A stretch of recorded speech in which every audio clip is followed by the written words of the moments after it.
Hello everyone, কেমন আছো তোমরা? আশা করি ভালোই আছো।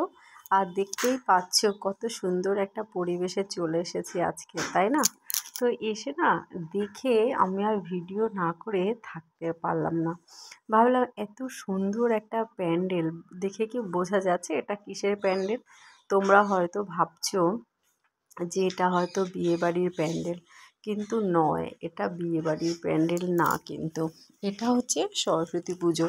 আসলে আমার একটু লেট হয়ে গেল পোস্ট করতে, কারণ একটু বিজি ছিলাম, মানে খুবই বিজি ছিলাম।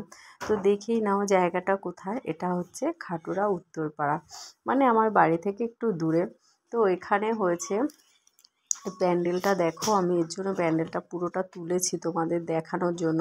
মাঝে মাঝে ক্যামেরাটা না ঝাপসা হয়ে যাচ্ছে, আমার তো ফোনের ক্যামেরা, আলাদা কোনো ক্যামেরা নেই যেটা দিয়ে আমি তুলবো। ডিএসএলআর ক্যামেরা হলে খুব ভালো লাগতো দেখতে। তো আমি সেই কারণে একটু ভিডিওটা করলাম যে একটু ইউটিউবে বা ফেসবুকে পোস্ট করা যাবে, তো আমি সুন্দর করে একটু ক্যামেরা করে নিই। এটাও তোমাদেরও দেখানোর জন্য যে সরস্বতী পুজোতেও কত সুন্দর প্যান্ডেল হতে পারে, কত সুন্দরভাবে মানুষ মানে সরস্বতী পুজোটাতেও এনজয় করতে পারে। শুধু দুর্গা পুজো, কালী পুজো, জগদ্ধাত্রী পুজো নয়, সরস্বতী পুজোটাও আমাদের কাছে কতটা গুরুত্বপূর্ণ সেটা বোঝানোর জন্যই আমরা কিন্তু মানে এখানে যে প্যান্ডেলটা হয় আমি সেটার ভিডিওটা করেছি। তো দুই সাইড থেকে এরকম ডিজাইন করেছে, খুব ভালো লাগছে, মানে বিয়েবাড়িতে যেমন হয় তেমনই। আর উপরে না টুনি দিয়ে প্রচুর প্রচুর ঝাড়বাতি দিয়ে ডিজাইন করেছে। আমি সবটা ক্যাপচার করতে পারিনি, কারণ আমার মেয়ের এখানে নাটকের প্রোগ্রাম ছিল, তো আমার ওই দিকটাই খেয়াল ছিল।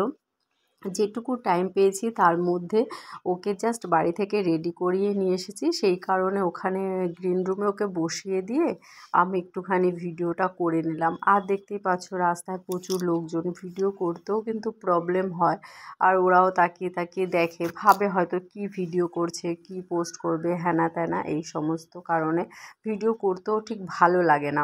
যাই হোক, আমি রাস্তার ভিডিওটা পুরোটা করলাম। এরপরে দেখো ঝাড়বাতি, কি সুন্দর টুনি দিয়ে ঝাড়বাতি দিয়ে সুন্দর করে করেছে। আর স্টেজটা দেখতে পাচ্ছ কত সুন্দর, এখানে নাটকের প্রোগ্রাম হবে। তার মধ্যে আমি কি করলাম, কতগুলো ছবি তুলে নিলাম, স্টিল ছবি, এগুলো কি একটু পোস্ট করতে পারবো, সেজেগুজে গেছি, ছবি না তুললে হয় বলো তো? আমার ছবিগুলো কেমন হয়েছে অবশ্যই কিন্তু আমাকে কমেন্ট করে জানিও ভালো লাগছে কি না। আর যখন গেছি দাদা দিয়ে এসছে, তাড়াতাড়ি করে গেছি তো বাইরের গেটের ভিডিওটা আমি করতে পারিনি। তো যখন ফিরছিলাম তখন একটু ভাবলাম বাইরের গেটের ভিডিওটাও করে নিই, তোমাদের দেখায় যে বাইরের গেটটাও কত সুন্দর হয়েছে।